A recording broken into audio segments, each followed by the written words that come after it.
a ver, yo acá voy a cambiar para ver la galería. Me ayudaría muchísimo si ustedes quieren colocar sus cámaras, un ratito aunque sea, como para que no sea tan fría la enseñanza. Qué lindo que es cuando uno tiene un rostro del otro lado. ¿Sí? Pero si no está presentable, por favor no la ponga porque me distrae, así que le agradezco más que... Bueno, vamos a continuar, vamos a darle continuidad a esto. En este módulo quiero hablar acerca de los recursos psíquicos para desarrollar una correcta autoconfianza. Es inherente al proceso psíquico de todos los seres humanos las facultades mentales. Y para ciertas facultades mentales son necesarias otras capacidades, otros desarrollos, otras interacciones psíquicas que funcionan. Ejemplo, una de las facultades mentales más importantes que nosotros tenemos son la tolerancia a la frustración. Sin tolerancia a la frustración, muchísimas cosas no las podríamos hacer. Porque la angustia es subjetiva a todo lo que nosotros hacemos, es transversal a todo lo que nosotros hacemos, y al ser subjetiva no hay forma de medirla. Entonces, si la silla está incómoda, me está generando cierto nivel de angustia, cierto nivel de frustración. Si yo no sé tolerar esa frustración, es muy probable que termine huyendo de la situación. Y las personas que no saben tolerar las frustraciones van a terminar abandonando todo aquello que les genere algún tipo de incomodidad. Ese es el niño, básicamente, ¿no? Es un niño emocionalmente, un inmaduro emocional. Una persona que no ha tolerado ni ha aprendido a desarrollar tolerancia a la frustración es básicamente un inmaduro emocional. ¿Por qué? Porque obviamente termina escapándole a todo lo que podría conllevar cierto nivel de angustia. Una persona que no confronta la angustia, que no confronta la frustración, no hace absolutamente nada. ¿Qué hace el niño? El niño tiene que limpiar, llora, hay una comida que no le gusta, llora, hay algo que no le agrada, se va, directamente lo abandona. ¿Cuándo comenzamos a madurar? Cuando tenemos capacidad de soportar niveles de frustración y de angustia, sabiendo que el postrer estado es mejor que el anterior. Ejemplo, esto nos lleva a dos situaciones de frustraciones y dos situaciones de angustias. Hay dos instancias o dos tipos de frustraciones. La frustración patológica, la frustración fisiológica, o la angustia patológica, la angustia fisiológica. ¿Qué es la angustia fisiológica? Aquella que, luego de haberla atravesado, me deja en un estado mejor. Voy a poner un ejemplo. Se viene el verano, la mayoría quiere tener una figura un poquitito más linda que la del año pasado, si somos un poquito dignos, que no sea tan abruptamente y tan abiertamente desconsiderada nuestra imagen cuando nos saquemos la remera, por lo menos los varones, y quedemos en una instancia de panza al aire libre, como que uno está totalmente descuidado y que no le interesó nunca nada. Entonces, ¿qué es lo que hace? Va al gimnasio. ¿Sí? Estoy hablando de la mayoría, no es mi situación, de verdad que no es mi situación porque el gimnasio no es mi mayor fuerza, pero me gusta mucho correr, andar en bici o hacer algún otro tipo de actividad. Ahora, esa persona que va al gimnasio comienza un periodo de esfuerzo. Entonces comienza a hacer bíceps, hace bíceps. ¿Sí? Bíceps son para trabajar los músculos de los brazos, trabaja brazo. Pero comienza a doler, comienza a quemar, el ácido láctico empieza a quemar, duele. Y la persona sigue. Ahí hay una frustración, hay un nivel de angustia, hay un dolor que es tolerable porque sé que es un dolor que me va a dejar en un mejor estado, en un estado mucho mejor que el anterior. Pero hay otros tipos de sufrimientos cuya razón es haber abandonado o haber escapado al sufrimiento inicial. Lo voy a explicar de esta forma. Imagínate de repente que te duele la muela y vos decís, tengo que ir al odontólogo. Pero decidís no ir al odontólogo porque te duele mucho la muela y no querés que el odontólogo te haga doler. Entonces evitas ir al odontólogo, pero la carie sigue creciendo, te tomás un analgésico, que es una medida de supresión del dolor de forma rápida, y el postrer estado es peor que el anterior, porque ahora tenés más dolor que antes. Dentro de un mes el dolor va a ser peor. Y ni te digo dentro de un año cuando tengas la muela totalmente agujereada. Ese sufrimiento es un sufrimiento que apareció por haberle escapado a un sufrimiento inicial. Bueno, cuando hablamos de autoconfianza, la tolerancia a la frustración es fundamental, porque implica disciplina, implica confrontación de nuestros miedos, implica enfrentar aquello que muchas veces no deseamos. Y acá se van a presentar las dos posibilidades de dolor. Vos vas a pasar por el proceso del sufrimiento, o de entrada o al final. Imaginémonos una persona que no tiene autoconfianza para relacionarse públicamente, o mínimamente para establecer relaciones interpersonales. Si esa persona tuviera que ir y hablar con alguien en ese momento, va a tener un sufrimiento, un primer sufrimiento que va a ser fisiológico, porque le genera ansiedad, está sufriendo de una ansiedad social, y tiene que ir a enfrentar al otro para ir a hablar. Le genera angustia, empieza a sudar, se le bloquean los pensamientos, no sabe cómo abordar la charla. ¿Cuál es el resultado? Que va a tener un poquito más de confianza o va a tener un poquito una experiencia nueva cuando finalice todo el evento. Ahora imaginémonos que la persona le escapa al acontecimiento, lo evita, lo deja de lado, nunca confronta sus miedos, siempre se resguarda, como no tolera esa frustración, le escapa a esa frustración y termina escondiéndose. El postrer estado es peor. ¿Por qué? Porque pasaron 5 años, 10 años, y esa persona sigue encerrada, aislada, sin confrontar sus miedos. Su postrer estado es peor. ¿Se dan cuenta a lo que me refiero con la frustración fisiológica, la frustración patológica? El sufrimiento fisiológico, el sufrimiento patológico. El sufrimiento fisiológico es el que decidimos confrontar justamente porque sabemos que lo que viene es mejor. Y el sufrimiento patológico es el que vivimos como consecuencia de no haber enfrentado el sufrimiento fisiológico. Es como esa persona que dice, no voy a estudiar ahora, voy a estudiar más adelante. Bien, no estudiar en el momento que podías estudiar, que tenías la libertad de tiempo, de responsabilidad y todo, se te complica después. Y después aparece una sensación de frustración. No estudié, no me fue bien, en la vida no me fue bien, tuve que haber estudiado cuando tenía tiempo, ahora no puedo. Ese sufrimiento es un sufrimiento patológico. ¿Por qué? Porque en el momento que lo teníamos que hacer, lo postergamos. Hay que evaluar, obviamente, por qué se postergó, ¿no? Porque hay condiciones y condiciones, situaciones y situaciones. Pero es como ese joven, voy a poner el joven, el ejemplo del estudiante. El estudiante que, esto me pasaba mucho cuando estaba acá en Córdoba, que llegué a Córdoba, los que vivían en Córdoba y tenían familia en Córdoba para estudiar no era un problema, pero los que veníamos del interior, que teníamos que vivir solos, era toda una historia. Porque toda la vida mis padres me dijeron qué tenía que hacer. De repente me encontraba en una ciudad con más de 1.5 millones de habitantes, en un barrio donde había diversión de día y de noche, y yo tenía que administrar y decidir cuándo estudiaba y cuándo me dedicaba a mí a la distracción.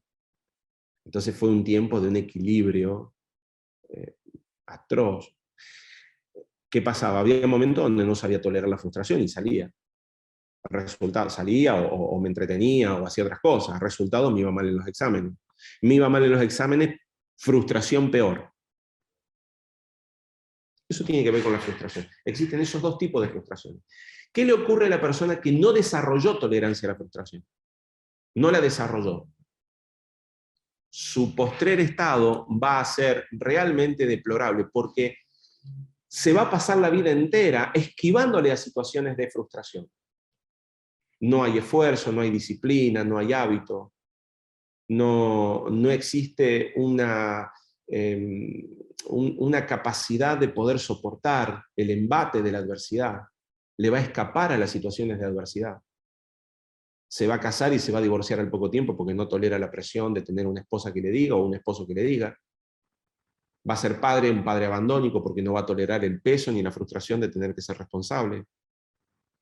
Va a tomar un trabajo y seguramente va a cambiar de trabajo 3, 4 veces porque no le gusta el jefe, porque no le gusta el esfuerzo, porque no le gusta el sueldo, porque no se siente digno, porque no sabe hacerlo. Cuando las personas no toleran la frustración, van a ir girando buscando la zona de confort. Cuando la zona de confort ya no es zona de confort, va a buscar otra zona de confort. Y así se puede pasar toda una vida. Y obviamente el postrer estado es peor que el principio. Entonces, cuando les hablo de desarrollar recursos psíquicos para la buena autoconfianza, implica el primero y la base de todo este recurso psíquico, la tolerancia a la frustración. Vuelvo a repetir que los recursos psíquicos son las diferentes capacidades mentales, ¿no? Aprendidas a lo largo de la vida, con las que podemos interactuar y lograr objetivos. Entonces ustedes van a preguntar, ¿y yo, a mí quién me enseñó a sufrir? ¿Papá y mamá cuando te dijeron no?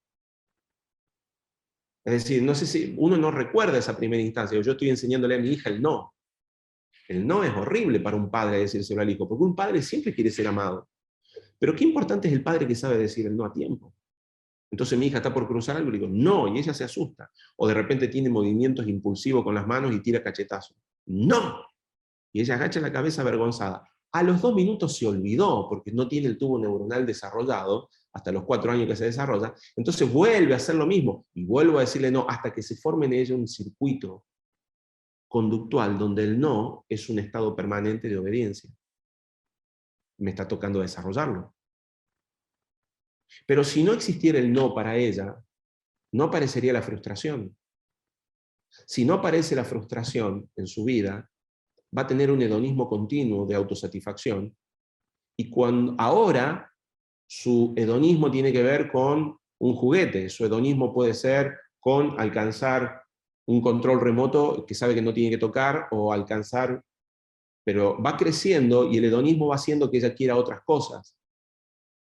En el futuro va a querer, ahora quiere, no sé, cosas que no puede tocar, un celular, un control remoto, un reloj. Pero dentro de 2 o 3 años va a ser salir a la calle. Y dentro de 5 o 6 años va a ser un juguete que no puede alcanzar. Y dentro de 10 años, 15 años, va a ser un muchacho que le diga que no. Entonces, el papá le viene diciendo sí a todo. A todo, a todo, a todo. Hasta que un día se encuentra con el mundo. El mundo no le dice sí. El mundo le dice no. Se enamoró de un chico, se enamoró de una chica que le dijo no. Y nunca había escuchado el no en su vida, nunca había tenido frustración. Fue a un colegio donde el profesor le dijo, no sos el centro. Fue a un lugar donde le dijeron, vos no sos el centro, y se encuentra con la frustración. Si ese niño, esa persona, no lo formaron para tolerar la frustración, va a sufrir mucho. El peso del sufrimiento va a ser tremendo. Es muy importante el desarrollo de la tolerancia a la frustración. Yo diría que es uno de los recursos psíquicos más importantes a desarrollar para poder tolerar los embates de la vida cotidiana. Cuando las personas a lo largo de su vida no han desarrollado ciertas capacidades, o no tienen entrenamiento en la práctica de ciertas dinámicas de las conductas mentales, como la paciencia, que implica tolerar la frustración, van a ser crisis. Y esas crisis los van a llevar a perturbaciones emocionales serias. Claro, esta falta de tolerancia a la frustración hace que uno no quiera exponerse, que uno se ame demasiado y no se anime a confrontar a los demás.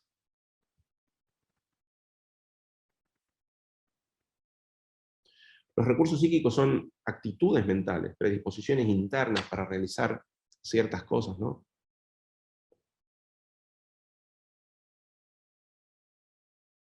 Veamos entonces, hay 2 tipos, veamos los distintos tipos de recursos psíquicos. Tenemos recursos psíquicos que pueden ser emocionales, otros que son cognitivos y otros que son conductuales. ¿Mm? O mejor dicho, no son recursos psíquicos, son recursos, de los que les voy a mencionar ahora. Después les hablo de los recursos psíquicos, que son facultades mentales, como les decía. Pero los recursos que son necesarios para todos los seres humanos son tanto emocionales, cognitivos y conductuales. Voy a mencionar, supongamos, los emocionales. Recursos emocionales. Identificación y designación de los sentimientos, de las emociones. Saben que emoción es el movimiento psíquico interno y sentimiento es cuando logro identificarlo. Y uno de los grandes capítulos que tenemos los seres humanos es aprender a identificar lo que estamos viviendo, es decir, poder darle nombre a lo que sentimos. Porque cuando no aprendemos a identificar, lo que sentimos, no sabemos cómo resolverlo. Y cuando esto es algo traumático, angustiante, cuando tiene contenido de angustia, puede llegar a ser disfuncional. Ejemplo, una persona que se siente triste, pero que no logra identificar la tristeza, es muy probable que continúe en la vida, ¿no? Voy a poner un ejemplo. Yo hace un tiempo atrás sufrí la pérdida de mi papá, ahora el 2 de marzo. Mi mente tiene que detenerse en algún momento y elaborar eso. Si mi mente no se detiene y lo elabora, yo acelero, no identifico lo que me está pasando, me voy a meter en un montón de actividades, intentando protegerme inconscientemente, me voy a intentar proteger de la angustia. Entonces, meto actividades, pero adentro la angustia continúa. Si yo no resuelvo esto, en su momento esa angustia se va a volver tensión psíquica. Y esa tensión psíquica interna se va a volver una ansiedad subclínica, con gastritis, con alteraciones de los órganos internos, con afecciones mentales, agotamiento psíquico que no conozco por qué es, disminución de las defensas. Entonces siempre es necesario aprender a identificar, che, estoy triste, tengo que frenar, no puedo continuar, tengo que elaborar, estoy de duelo. La capacidad de poder identificar nuestras emociones para ponerle por nombre sentimientos, es una tarea de todos los seres humanos. ¿Qué le ocurre a aquel que no se identifica enojado? Vos lo vas a ver irritable con todos. ¿Qué te pasa? ¡No me pasa nada! Pero sí, le está pasando algo. Por lo menos sincerate que estás enojado y alejate para no dañar a otros. Pero si no sos consciente de lo que te ocurre, vas a terminar lastimando a otros. ¿Sí? O de repente no es enojo, de repente es miedo. Y tratás de cubrirlo con enojo, porque a veces uno tiene miedo y trata de enojarse para poder defenderse del temor. Entonces la identificación y la designación de los sentimientos es uno de los recursos emocionales también importantes. Es la capacidad de pensar lo que sentimos y hacerlo conscientemente. ¿Mm? Pongo en el libro el ejemplo, ¿no? ¿Qué te pasa, Julián? ¿Estás bien? No, no estoy bien, contesta Julián. ¿Qué sentís? No sé, qué sé yo. No estoy bien. Esa expresión es muy común, a mí me pasó mucho en el consultorio. ¿Y qué sentís? No, ni idea tengo lo que siento. Entonces es una facultad mental, es una capacidad, un recurso emocional. Expresar el sentimiento es la capacidad de comunicar de manera efectiva lo que sentimos. Expresar el sentimiento. Es muy importante para la relación interpersonal. Y vuelvo a decir que las relaciones interpersonales son prácticamente el propósito de todas nuestras acciones. El ser humano es un ser gregario, es decir, que habita en comunidad. Fue diseñado para esto, fue diseñado para vivir en familia, fue diseñado para vivir en sociedad, fue diseñado y creado para esto. ¿Mm? El tercer punto en las facultades emocionales o en estos recursos emocionales es la evaluación de la intensidad de los sentimientos. ¿Qué tan intenso es el sentimiento que estoy teniendo? La capacidad de analizar en lugar de las acciones los sentimientos mismos. Es fuerte, es poco, porque no es lo mismo tener demandas que tener deseos. No es lo mismo sentirse molesto que sentirse iracundo. No es lo mismo tener cierto nivel de temor que tener terror. No es lo mismo estar feliz que estar eufórico. O no es lo mismo estar triste que estar depresivo. Identificar el sentimiento y darle la intensidad acorde te va a dar cierto nivel de madurez. El manejo del sentimiento y el dominio del impulso. Cuarto punto. Manejo del sentimiento, dominio del impulso. Todos los sentimientos o emociones que se vuelven perturbadores nos empujan a conductas, ¿sí?, disfuncionales cuando las emociones son perturbadoras. Si la emoción perturba, produce ansiedad, produce movimiento interno, termina un momento donde toma acción la conducta, el sistema límbico pasa directamente al sistema osteomiorticular y rompe en una conducta. Si esa conducta es disfuncional, podemos llegar a tener problemas. Ejemplo, una cosa es estar enojado y otra cosa es golpear al conductor que viene al lado y que me encerró. Una cosa es estar triste y otra cosa es querer quitarse la vida o pretender lastimarse. Una cosa es tener miedo y otra cosa es encerrarse en la casa y no salir durante toda la pandemia porque tengo miedo a que el virus me mate. ¿Sí? O sea, pongo ejemplos de cómo muchas veces el sentimiento termina tomando gobierno sobre nuestros impulsos. Bueno, la madurez emocional también depende de esto. Manejo de sentimiento y dominio del impulso que puede llegar a generar. Yo siempre digo, no es lo mismo sentir miedo que tenerlo al miedo, que dejar que el miedo te gobierne. Hace un tiempo atrás viví el coronavirus en carne propia. Cuando me dieron es positivo, me generó un sentimiento de decir, bueno, vamos a ver para dónde dispara esto. ¿Puedo estar vivo dentro de una semana o puedo estar, me pueden estar velando? Puede disparar para cualquier lado, porque puede disparar para cualquier lado. En el 98% de las personas dispara de forma positiva. Es decir, en el 2% lo viven mal. Los índices eran bajos, pero lo mismo. No te puedo decir no sentí miedo, pero no me quedé con ese miedo. No me aferré al miedo. No me conduje con el miedo. No me dejé guiar por el miedo. No le permití entrar a mi cabeza. Utilicé todos los recursos cognitivos que conocía. Me leí todos mis libros de vuelta para poder confrontar esa situación. No me permití tenerlo al miedo. Lo sentí, claro que lo sentí. Es una reacción fisiológica. Lo que es patológico es cuando el miedo te controla. Eso es patológico. ¿Mm? Y yo les decía recién, dentro de los principales recursos psíquicos, esto es un recurso emocional, es justamente postergar el placer, que tiene que ver con la tolerancia y la frustración. La capacidad de postergar el placer o tolerar la frustración es lo mismo. ¿Qué es postergar el placer? Bueno, lo que tengo ganas de hacer lo hago después. Es no comer el postre ahora, porque primero va la comida. Una vez charlaba con un muchacho y me decía, ¿por qué primero va la comida y no el postre? Pero tiene una razón de ser. No es un capricho. La razón de ser es bien simple. Por lo general los postres están cargados de azúcar. El azúcar tiene una capacidad de saciedad inmediata y por lo general tienen calorías huecas, es decir, que no aportan nutrientes. Entonces, si vos comes postre, es muy probable que no tengas ganas de comer la comida después. ¿Por qué? Porque te produjo saciedad. Y lo que te va a alimentar es la comida, no el postre. El postre es un gusto, la comida es una necesidad. Entonces cuando charlaba con el chico le decía, no era un niño, ¿no? Era un adulto, pero trataba de explicarle que las cosas tienen un orden para que tenga una funcionalidad.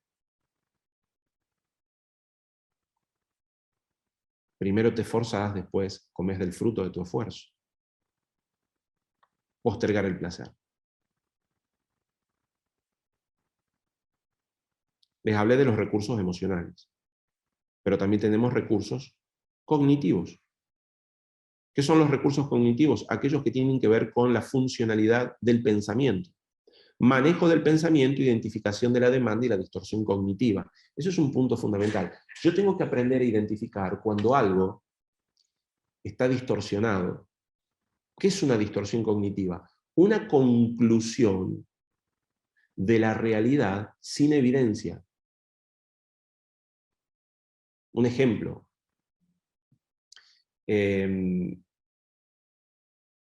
Volvamos al ejemplo del asado. Estoy haciendo el asado, sirvo el asado, ¿no? Y uno dice, qué rico, otro dice, qué rico, qué bueno, qué bien, un aplauso para... Y uno te dice, che, está medio quemado, ¿eh? Entonces vos te quedás pensando, pucha, qué feo que salió el asado. ¿Por qué pensás que feo que salió el asado? Porque en el fondo te pusiste a considerar la única opinión negativa que había en el grupo. pero de los 10 comensales, uno te dijo que no le gustaba, los otros 9 te dijeron que sí, estaba rico, y vos te quedaste con la opinión negativa. Eso es una distorsión cognitiva. Porque no tenés evidencia para decir que salió mal. Tenés más evidencia para decir que salió bien a que salió mal, pero escogiste lo malo por miedo, por patología, por abstracción selectiva, por enfoque negativo, por lo que sea. Entonces, ¿qué es el manejo de los pensamientos? Que es un recurso cognitivo. Es aprender a dialogar con uno mismo, ¿no? Es la capacidad de tomar el control del pensamiento y no dejarlo librado al azar. Pensar lo que pensamos. Che, ¿por qué me siento así? ¿Qué estoy pensando? ¿Por qué estoy enojado? Yo sé que cuando me enojo, creo que hay algo que es injusto. Esto lo enseño mucho cuando hablo de aprender a sentir. Sé que cuando estoy triste es porque valoro que hay una pérdida. Sé que cuando tengo miedo es porque creo que hay algo peligroso en el camino. ¿Qué estoy pensando? Conocer y entender que nuestras emociones se van a generar por la forma de creer o de pensar.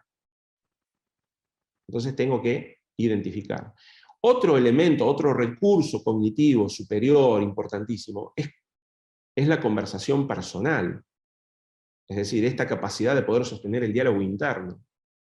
Para poder desarrollar el primer punto, la identificación de la demanda, yo tengo que aprender a tener un diálogo interno conmigo mismo. No volverme loco, ¿no? Y repetir, no, la verdad es que, sino internamente, de forma, hay un pensamiento consciente, analítico, crítico, que me permite repetir lo que hablo en mi mente sin la necesidad de verbalizarlo, pero lo utilizo en mi mente. Ese es el pensamiento interno. Es lo que uno podría definir como la reflexión, que no es lo mismo que meditación, pero la reflexión, ¿no? Es decir, esa introspección, vas desarrollando un diálogo interno acerca de vos mismo. Bueno, esa conversación personal es un recurso cognitivo muy, muy necesario para todo esto que estamos hablando.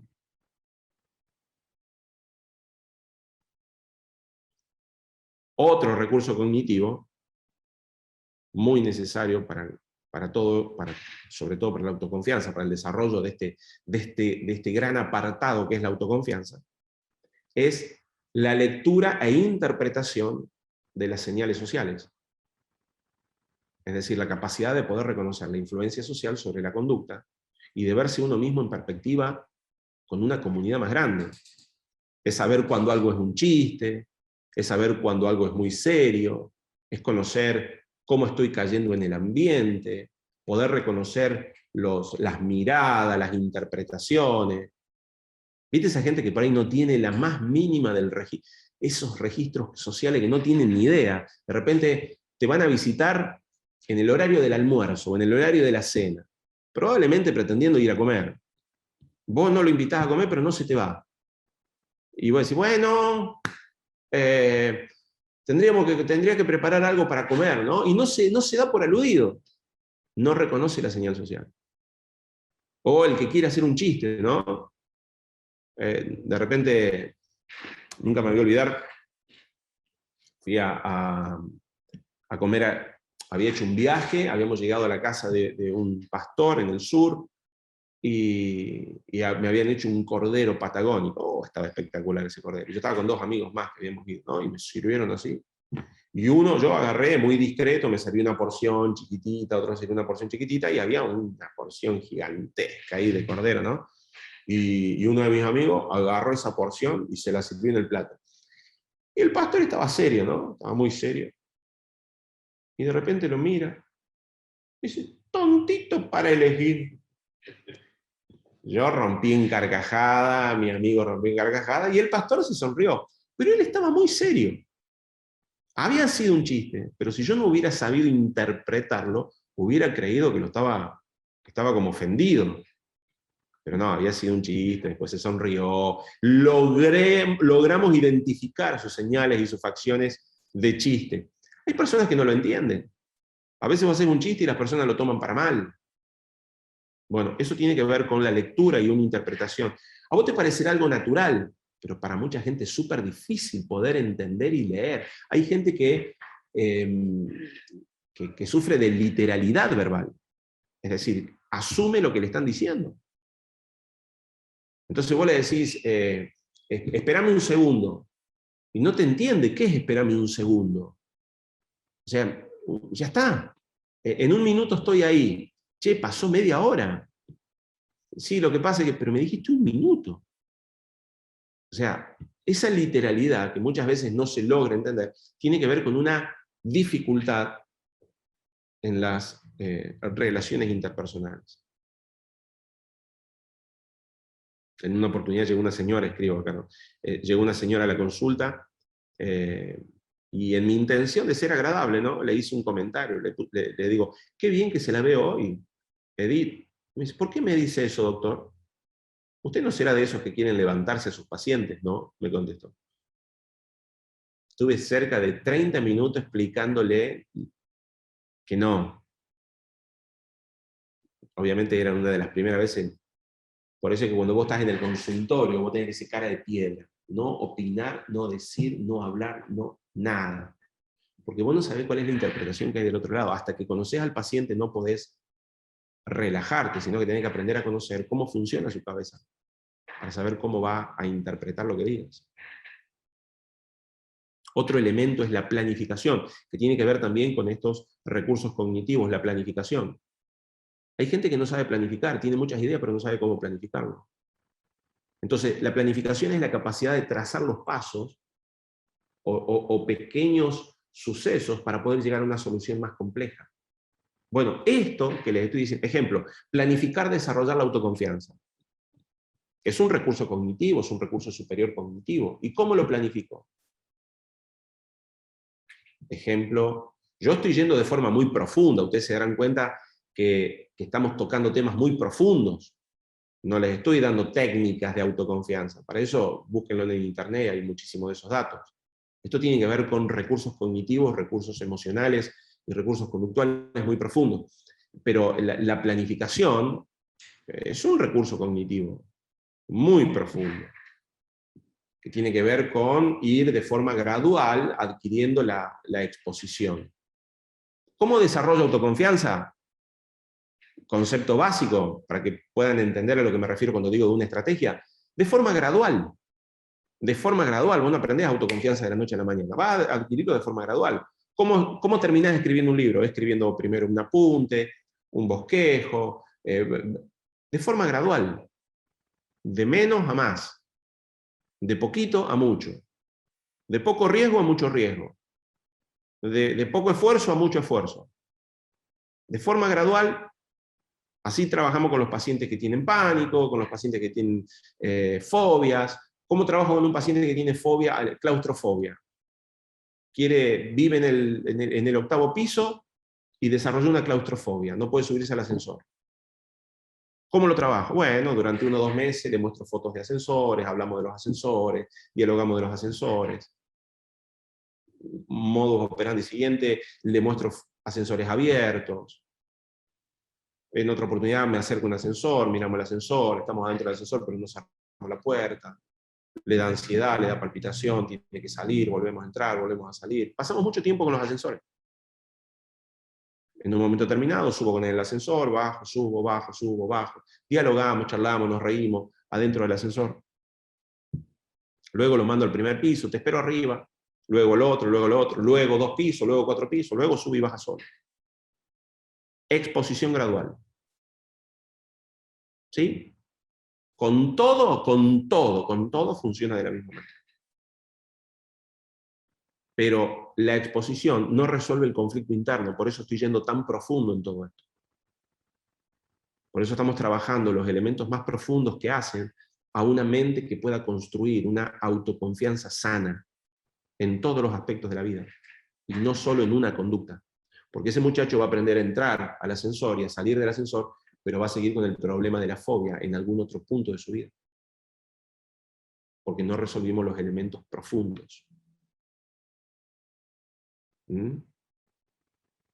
Entonces, déjenme repasar hasta acá los recursos cognitivos. Les hablé hasta acá de recursos emocionales y recursos cognitivos. Los recursos cognitivos, manejo de los pensamientos y la impulsividad, la conversación personal, la lectura e interpretación de las señales sociales, la planificación. Otro elemento de los recursos cognitivos, la comprensión de la perspectiva de los demás. Básicamente la palabra empatía. Empatía. La empatía te permite, de alguna manera, ponerte en el zapato de los demás, ponerte en el lugar de los demás. ¿Sí? Es fundamental para la convivencia.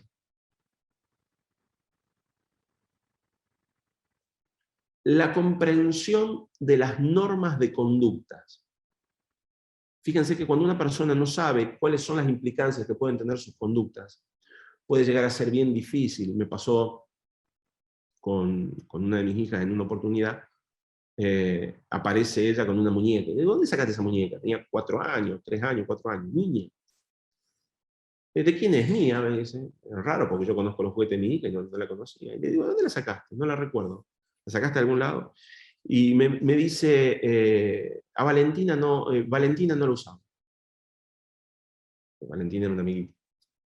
Entonces le expliqué. No, eso es sacar algo que no es tuyo, significa robar, puede llegar a ser un problema bastante serio, Le tuve que explicar lo que era la conducta, o lo que era una consecuencia por una conducta mala socialmente. Esto, muchas veces, hay gente que no tiene ni idea cuál es la implicancia de sus conductas. Necesitamos también desarrollar esto. El séptimo punto, que tiene que ver con un recurso también cognitivo, que es fundamental, es la conciencia de uno mismo y del medio ambiente donde está. La conciencia de uno mismo significa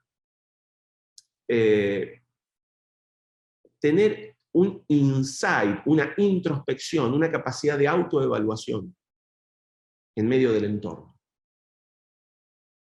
Esto es fundamental para la autoconfianza, porque te va a permitir, si estás hablando mal, comenzar a hablar bien, si estás jugando al fútbol mal, comenzar a jugar bien. O sea, vos podés hacer un análisis, no es un no me importa nada. Estoy manejando mal, tengo que manejar mejor. Estoy tratando mal a los demás, tengo que tratarlos mejor. Es una conciencia de cómo estoy yo. Es un tener revelación de mi estado frente a otros. Y esta también es una capacidad a desarrollar. Les estoy mencionando todos los recursos que hablan de una persona sana para desarrollar autoconfianza. Como se darán cuenta, todos estos elementos no se desarrollan uno por uno, se van desarrollando todos juntos. Yo se los hilé, los saqué uno por uno para que los podamos ver, pero trabajan todos juntos. Trabajan todos juntos y se fortalecen todos.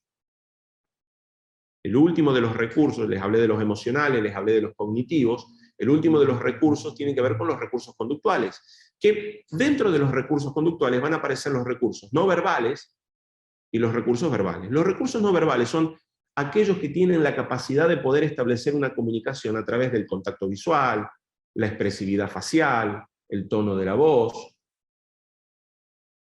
No sé si a ustedes les ha pasado de repente en el matrimonio esto es muy común, el recurso conductual no verbal, ¿no? Es decir, vos ya sabés cuando él o ella está enojado. ¿Te pasa algo? No me pasa nada. Las palabras son correctas, pero la expresión no. Es decir, che, acá hay algo que no me está cerrando. Es decir, no me pasa nada. Algo le pasa. Bien, implica conocimiento, la experiencia. ¿Te molesta si salgo? Hacé lo que quieras. Ese hacer lo que quieras significa literalmente, si tenés ganas de salir, salís, si tenés ganas de quedarte, quedate. Pero en la vida real significa, no quiero que salgas. ¿Pero cómo? Me estás diciendo algo con las palabras, pero con tu conducta me estás diciendo, con tu conducta no verbal me estás diciendo otra cosa. El saber codificar, entender, identificar esto de los demás, te va a permitir tener una mejor capacidad de relacionamiento.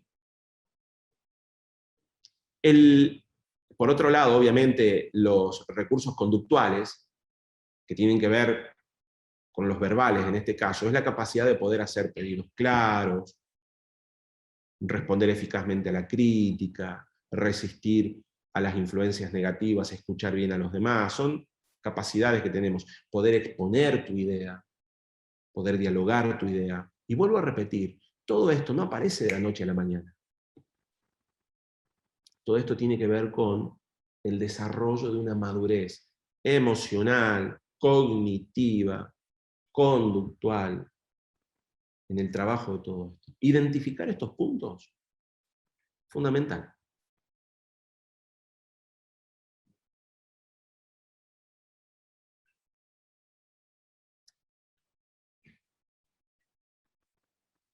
Recursos psíquicos para la autoconfianza, puntualmente. ¿Qué necesitamos? ¿Qué recursos psíquicos necesitamos para la autoconfianza? Le hablé de recursos emocionales, recursos cognitivos, recursos conductuales. Y los recursos psíquicos son recursos emocionales. Son recursos emocionales y son recursos cognitivos. Pero funcionan de manera integrada. Y para la autoconfianza, yo personalmente encontré 9 recursos sumamente necesarios. El primero ya se los mencioné, y es la capacidad de ser conscientes de nosotros en relación con el medio. La conciencia es la capacidad psíquica muy específica que nos da entendimiento del entorno y de nosotros. Si estamos molestando, si gusta o no gusta lo que estamos haciendo, si lo que está ocurriendo tiene que ver conmigo o con otro. De repente aparecen esas personas culpógenas, ¿sí? Discúlpenme, no quería que se cayeran las torres gemelas, fue mi culpa, ya fue Bin Laden, ya sabemos. Ya. Pero perdón, viste que hay gente que continuamente se tira abajo para que otros la levanten. Eso es un mecanismo defensivo muy común.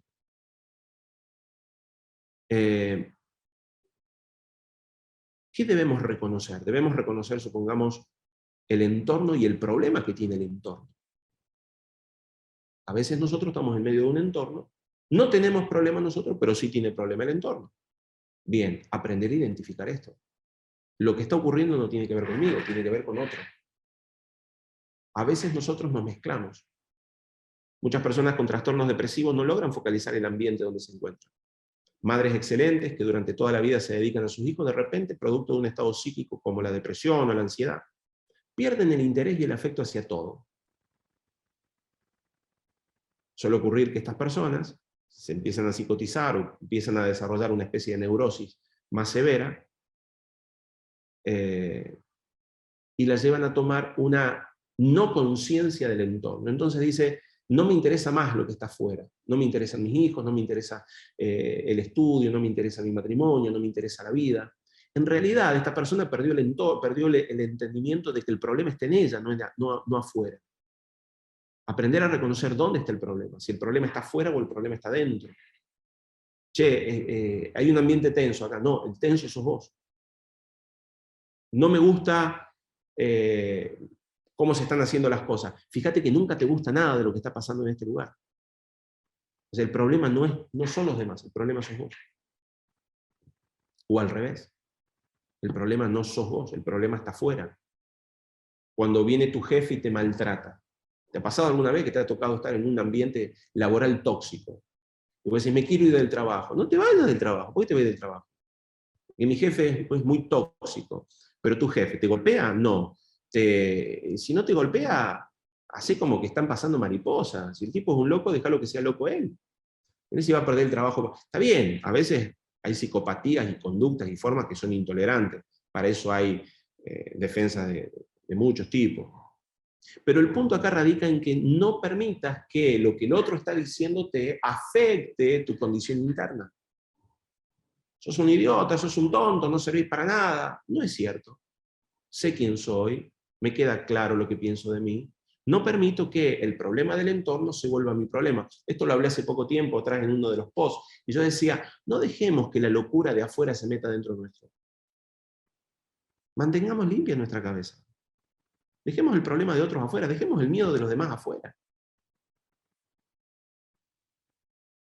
Saqué hace poco tiempo un cuento de unos 2 conejos, que uno salía afuera y el otro se quedaba, no me acuerdo cómo.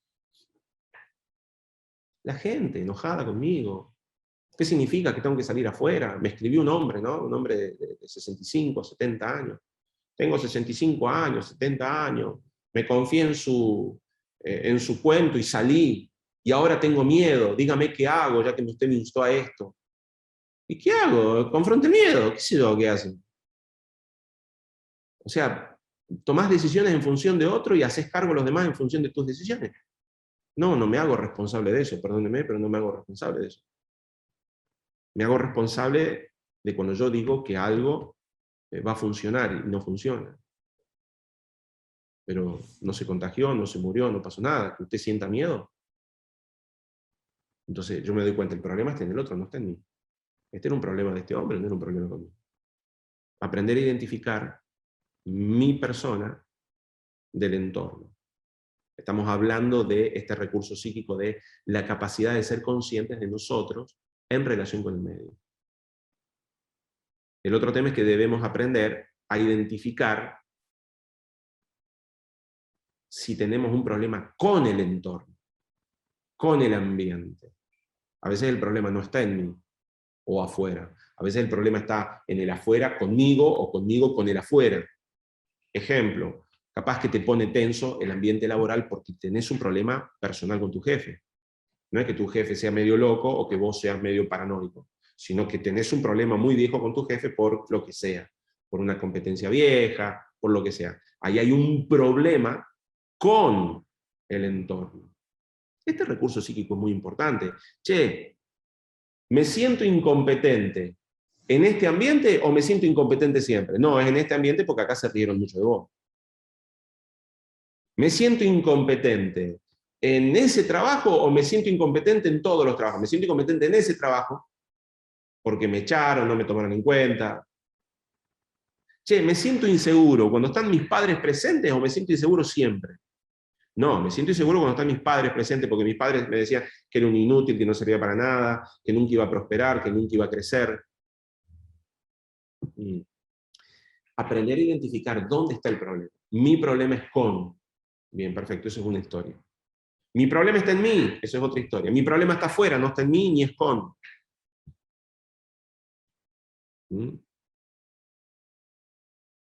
Cuando el problema lo tenemos nosotros con el entorno, hay 4 opciones a resolver. O cambiamos nosotros, o modificamos el entorno, o cambiamos el entorno y nosotros, o nos retiramos del entorno. Pero bueno, eso son variables prácticas que ustedes mismos van a lograr solucionar. De cualquier forma, este apunte ustedes lo van a tener. Y por supuesto que debemos reconocer el problema que el entorno tenga con nosotros, ¿no? Otro recurso psíquico necesario para la autoconfianza es la capacidad de amarnos. No, no es místico, es práctico.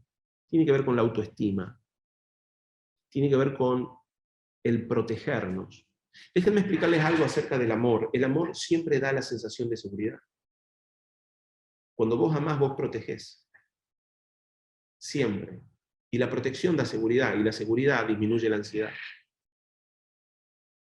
Un hijo que se sabe amado es un hijo que se sabe protegido, es un hijo que se sabe seguro. El amor siempre da la sensación de protección. Cuando una persona no se sabe amada, esa persona vive buscando seguridad. Entonces yo debo aprender a amarme. Punto número 1. Debo aprender a amar. ¿Por qué debo aprender a amar? Porque cuando amo a otros, básicamente lo que genero es una atmósfera de seguridad en mi entorno.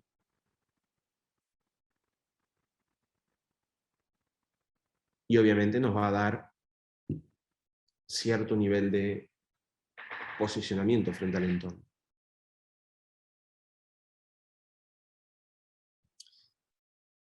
Desarrollo este tema bastante profundo en el material y no quisiera entretenerme con esto porque por ahí sale para otro lado.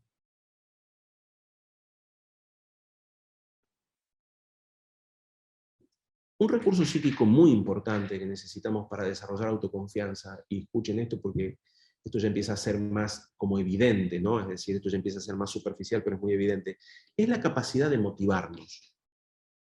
La motivación es un motor de cambio. A veces hay personas que están demasiado cómodas con su autoconfianza. Y dicen, esto no es para mí. Pero si vos lográs ver el postrer estado es muy probable que sientas deseos de quererlo. Y ese deseo te da motivación. Siempre que hay deseo, hay motivación. Si no hay deseo, no hay motivación. ¿Y qué hago para desear algo? Necesito conocer. Necesito conocer aquello, lo que sea. Imagínate que yo te diga,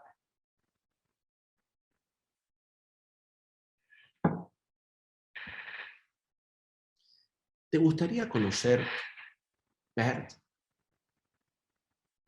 Y vos me decís, ¿qué? PERT. ¿Te gustaría conocer PERT? No sé. ¿Por qué no sabes? Porque no conozco. Ah, googlea PERT. Fíjate qué es. PERT es una ciudad en Australia, la segunda o la tercera más importante de Australia, que está en la costa oeste, y es una ciudad paradisíaca. Es preciosa. Puertos, una ciudad moderna. Cuando vos empezás a ver, a conocerla, vos empezás a desearla. Si no conoces algo, no lo podés desear. Si no lo deseas, no te motiva. La motivación es un motor psíquico que te induce a la acción. Entonces, cuando nosotros queremos motivarnos, debemos desarrollar algo que es fundamental, y es la visualización de aquello por lo cual nos queremos motivar. Quiero motivarme a bajar de peso. Que temita este. Quiero motivarme a bajar de peso. Bien, lo primero que tienes que hacer para bajar de peso es visualizarte. Hay gente que no se visualiza flaca, no se imagina flaca. No se imagina sin ciertas comidas, no visualiza una vida sin harinas, no se le imagina.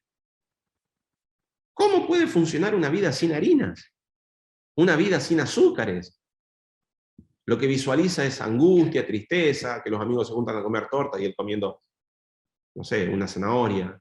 Tiene distorsiones, errores. Una vez hablaba con una persona que hacía, que tenía una vida de vegetarianismo, no vegano, era vegetariano. Y yo le decía, che, ¿no te aburre comer siempre lo mismo? ¿Cómo siempre lo mismo? Me dice. Y si no hay mucha comida vegetariana. ¿Qué no hay comida vegetariana? Te voy a invitar a comer. Y me invitó a comer. ¿Qué? Las comidas que se comían estaban más ricas que las mías. Yo comía siempre más un pedazo de carne, un pedazo de... No, son unas comidas procesadas, elaboradas, riquísimas. Ni te dabas cuenta que faltaba carne. Lo que me faltaba era conocimiento. Me gusta mucho la carne, por eso no me decidí por esa conducta, pero perfectamente, si hubiera decidido hacer vegetarianismo, me hubiera motivado conociendo las distintas recetas. Me hubiera motivado conociendo las distintas opciones. Cuando vos querés motivarte, necesitas visualizar, imaginar, utilizar el poder de la imaginación para ver cómo sería tu vida de esa forma. Y esa visualización aumenta tu deseo y el deseo aumenta tu motivación.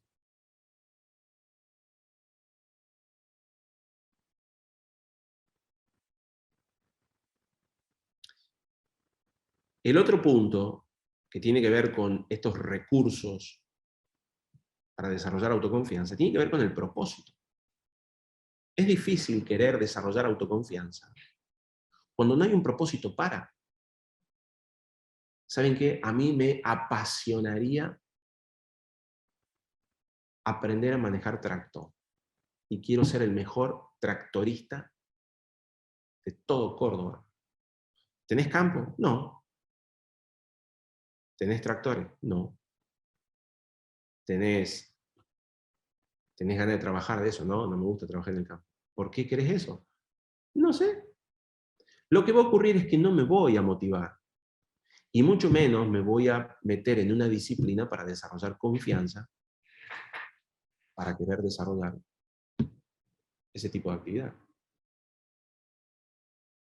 Imagínate esa persona que dice, quiero desarrollar una capacidad empresarial. ¿Vas a poner una empresa? No. ¿Te vas a arriesgar? No. ¿Vas a invertir? No. ¿Para qué querés tener una mentalidad empresarial? Te vas a frustrar siendo empleado. El propósito define tu acción. El propósito define tu capacidad y tolerancia a la frustración. El propósito te da sentido, motivo.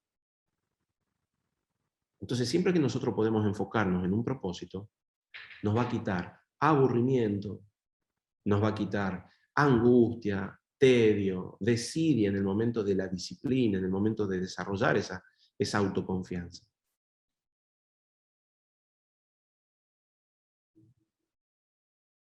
Todo un tema, el tema de la capacidad de desarrollar propósito. El sexto punto tiene que ver con la capacidad de sufrir, que tiene que ver con la tolerancia a la frustración. No voy a profundizar en el tema porque ya se nos expliqué bastante. El séptimo punto tiene que ver con la capacidad o el recurso de aprender. Este es uno de los más importantes, porque muchas personas no están dispuestas a aprender. De hecho, uno cree que aprender tiene que ver con algo, es decir, listo, me hice un seminario de autoconfianza, ahora ustedes no se dan una idea el tipo de personalidad que tengo. No funciona así. O sea, esto hay que aprenderlo, hay que incorporarlo, hay que experimentarlo, hay que desarrollar empatía con el conocimiento. O sea, la capacidad de aprender cosas nuevas es un proceso muy complejo. No solo interviene en funciones del aparato nervioso central, sino que también tiene que ver con la fisiología completa. A ver, muchas veces las personas no quieren aprender porque creen que no pueden hacerlo. Estamos en plena capacidad de aprender cualquier cosa. A algunos se les hace más difícil, a otros se les hace más fácil, dependiendo de la memoria genética que tengan. ¿Qué significa eso? Es muy probable que a mis hijos les sea mucho más fácil estudiar psicología que a los hijos de alguien que se dedicó toda la vida a la mecánica. Pero es muy probable que a mis hijos les cueste mucho más las tareas manuales que al hijo del mecánico. Porque ya está en el ADN, en la impronta epigenética de la herencia, ese elemento. Bien, pero lo mismo, con práctica, con ejercicio, puede desarrollar esa capacidad. Entonces, todos pueden aprender. El aprendizaje tiene que ver con la memoria y la repetición. Es una forma de almacenar datos de forma rápida, se apela a la memoria visual o auditiva, no hay desarrollo profundo de comprensión, y no se trata de un aprendizaje, sino más bien de un proceso que está dentro del aprendizaje. Ahora, nótese que el aprendizaje, al hablar de memoria, tiene que ver muchas veces con la experiencia. Vos recordás más la experiencia que el dato. Entonces vos vas a aprender de memoria mejor cuando experimentás la información a cuando te dan la información. Apreté el embrague, solté el embrague despacito y apreté el acelerador. Aprender a manejar. La información está clara, pero la vas a recordar mucho mejor cuando la vivas. Entonces se aprende de memoria. Pero la experiencia, con esa memoria, la experiencia te va a dar una mayor y mejor memoria. La otra forma de aprender es por azar, que tiene que ver con la experiencia. No hay forma. Cuando descubrimos información que podemos aplicar a nuestra vida, pero sin haber tenido información, la intención de buscarla. Es el caso, supongamos, de la penicilina. No sé si conocen, supongamos Fleming, en 1929, luego de un largo viaje que él hacía en unas placas de vidrio, en las que estaba trabajando una bacteria que se llamaba Staphylococcus, él observa que el crecimiento se había inhibido por una sustancia que liberaba el hongo Penicillium. Obviamente, cuando él descubre esto, da lugar al famoso antibiótico penicilina, pero fue más por azar que por otra cosa, no porque él estaba buscando un antibiótico. ¿Se pueden aprender cosas nuevas por azar? Sí, pero tiene que ver con la experiencia. Y luego se aprende por asociación cognitiva, eso tiene que ver por inducción o deducción. Es un proceso más complejo.